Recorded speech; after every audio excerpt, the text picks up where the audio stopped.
even though IMF's prediction that Bangladesh's per capita GDP will overtake India's per capita GDP in 2020 has caught everybody's fancy, everybody's imagination, but the fact remains that this is not the first time that Bangladesh is overtaking India in per capita GDP.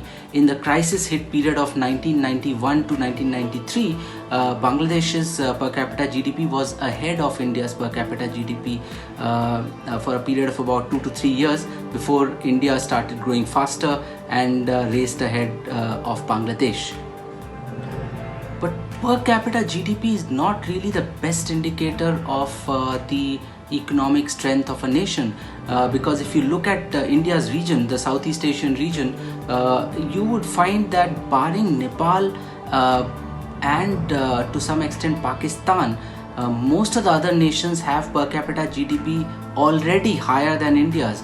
Bhutan is way ahead, Bangladesh is now going to be ahead, Sri Lanka has always been ahead, and now Maldives is about 5 to 6 times India's per capita GDP. So that really is not the best indicator of looking at the financial strength and financial indicators of a nation. As far as national GDP growth goes, India has been ahead of Bangladesh up until 2017.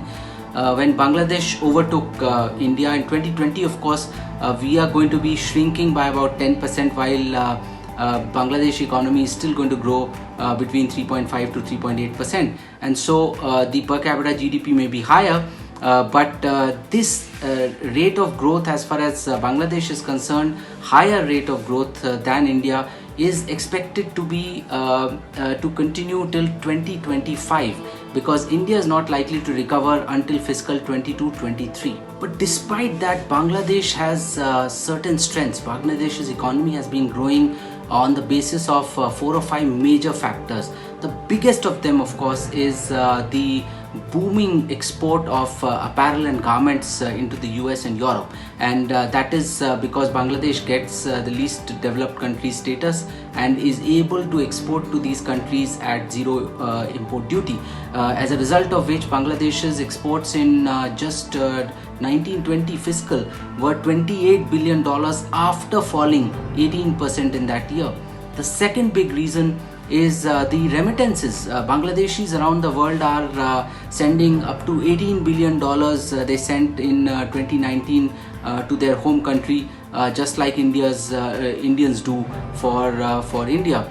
So that's the second big reason why Bangladesh's economy is growing very well. The third major reason is the agricultural growth has been phenomenal, and it has been a continuously upward curve for agriculture. The fourth big reason is the microfinance. It's the originator. It's the microfinance business was born in Bangladesh and with Grameen Bank, and so the widespread availability of microfinance has led to very significant growth and very consistent growth at the small and medium enterprises, which are really powerhouses if you look at it in any big economy. But 2024 is the key year in Bangladesh's economy, because that's when it is expected that the least developed country status it will have to forgive, and in that case it will not be able to utilize the status and export duty-free into some of these large economies. Besides, other concessions that it gets from as least developed country will also be going, and so that will be the big shock year as far as Bangladesh's economy is concerned. It remains to be seen how Bangladesh copes with it, although the businesses have tried to shift to some of the other countries where they will continue to export to these countries, to the US and to Europe. But as far as Bangladesh's entire economy is concerned, there will be a certain shock to its system in the year 2024, and that will be really a litmus test for Bangladesh's economy.